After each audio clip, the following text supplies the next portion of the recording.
DC here. Hi guys and gals. Well, I'm wearing my geocaching hat. Why? Because I've come to give you the gospel of geocaching. What?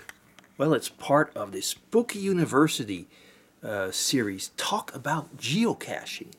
Now, I was thinking about that. Now, if you want to know more about the fundamentals of geocaching, I'll put a link to Tweetnes' response, and where she tells all about, how you go about geocaching and what, a lot of the fundamentals.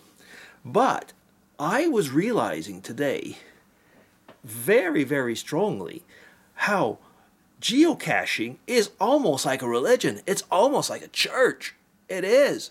We all, let me go through it. Okay.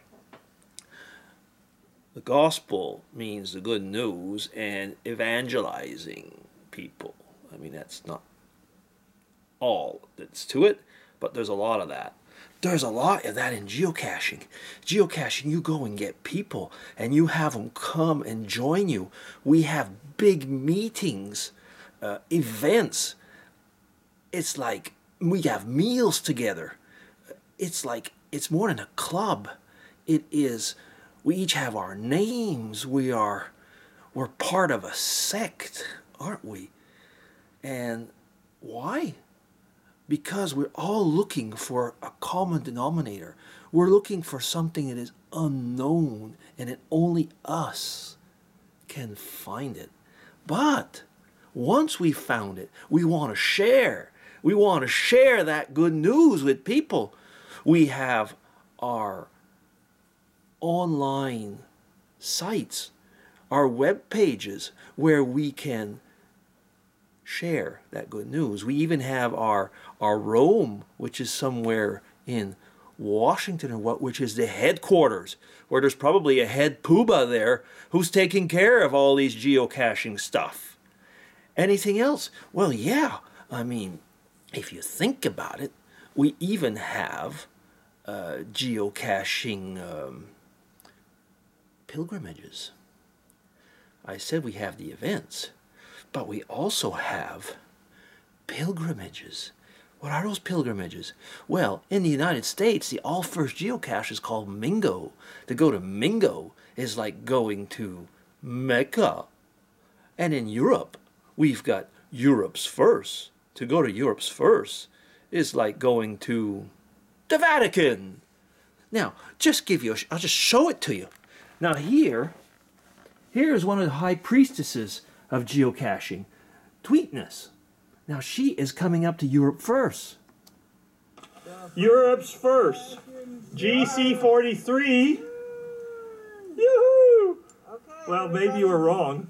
No. This might be it, people. We'll see, huh? Oh, there! Yes, sir! Yay! Wait, pictures, Nate. Now there you are. Now, what do you think happened after that? No, we didn't all get drunk and naked and dance around it. No, but we took pictures like sports people, or we were showing off the good news.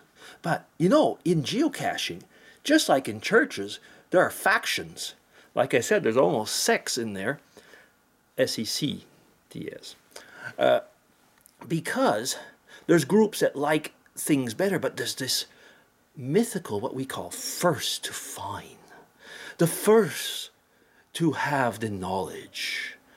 And groups fight bitterly to find the first to find.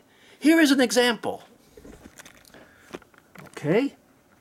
Here we have Igor, and again, that meddling Tweetnes, which Igor had taken care of. He had actually, at least she seems to be waking up. We had managed to knock her out for a few seconds there. Now, let's see what's going to happen here. Is she well out? Is she knocked out? Good. Come on over here. I don't see it anywhere. Now, look at the violence that we often put together with religion. You too? I found it to find. No, you aren't. It's mine. Now, isn't that shocking? in the name of geocaching and the first to find, all this violence and verbal abuse and even physical. Now, another thing is that geocaching has its shrines. We've just seen actually 2 of them where the Mingo and this other one was. But we have our little idol shrines. Yes, we do. Now, I'm going to show you some of the paraphernalia. This is scary, but stay with me. Now, these little things here, if you notice, there's a picture in front of my family and a beer bottle of my first 100, my first 250, my first 500, my first 1,000. Those are part of my little shrine. This thing here is actually a geocoin. And you see these little things here? They're part of the paraphernalia. Now, because I found them, yes, I did. Now, we go around here. Now, I have my uniforms when I go geocaching. I dress in a certain way. And this is a part of my coin collection. A part of my coin collection. Oh, yes. Oh, it's like touching your goal. I even have my Sasquatch here, my patches, and even my car. Our car has it here. This is the Chef and Super Tweetnes. Even they are part of the geocaching world. And look at these beautiful ones. Oh, coins and things like that. Yes, yes. Now, does geocaching go even further into the trade of being close to or even a religion? Well, yes, we have our tools of the trade, like the Freemasons.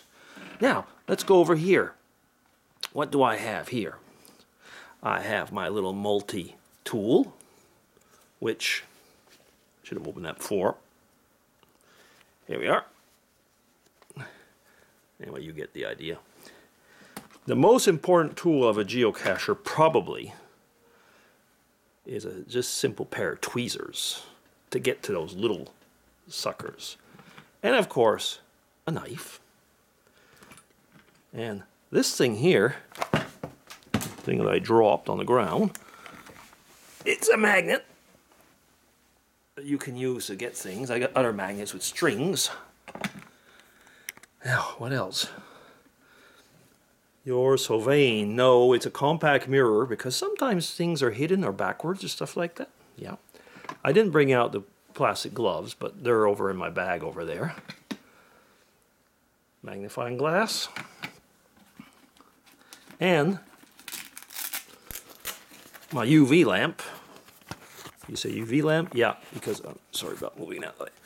Because sometimes things can only be read in a UV lamp, with a UV lamp. Yeah, so there's that. Now, and of course, one of the most important things is I always have my camera. Now, when you find, those beautiful little geocaches, very often there's something in them. Now, you're usually supposed to put things in there in exchange. Well, I have marbles. Actually, I put some marbles in there. But when I exchange, over the years, I've picked up quite a few things. Now, let's see. Without going into all the details, I mean, you can see here a certain number of coins. It could be PAF tags. There's a wooden coin in there. Those are PAF tags. Most of them came from tweetnes, actually. And then, all these little bits of junk, which kids come around and they like to look at it. But they're mine. They're my toys. Here you are. Oh, yeah. Junk. Yes, junk. It's treasures. And eventually, some of them eventually go back. Yeah, I mean, it's part of the game. Now, what else makes it like a church or a religion? Like I say, we have these events.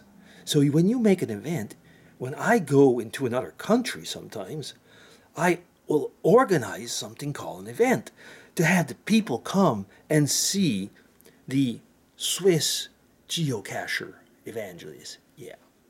Now anyway, having said all that, it's just a lot of fun. That is what it really is. Talking about geocaching, it's a crazy hobby. It gets you around to see a lot of things. We have done also, like tweetnes and myself, we've done a lot of collabs also relative to geocaching. Another thing that's great about geocaching is all the family stuff. My geocaching name is the same as my YouTube name, but we're more or less a team in this because Mrs. DC, whenever she can, she's along with me. And so we get out, we have walks, you've seen my videos. It's part of the communing with nature as well. But I think the other thing is that it is really something that is a family, very often a family, a communal, and when, if needed, a solitary event. So is geocaching like religion? You know something? Slowly, I'm starting more and more to think it is. Gee. That's worrying almost. I'm not so much a fan of organized religion. Albeit you all know that. No, I'm not getting that way. No, we're going to stop there. So, is geocaching, does it have hints of a religion? Or maybe it has hints of a sect? Ooh. I say on my coin, I am not addicted to this. No, I'm not. Not more than anything else. So that'll be DC signing off for SpookyUniversity, number I don't remember, geocaching. Take care, everybody. Bye-bye.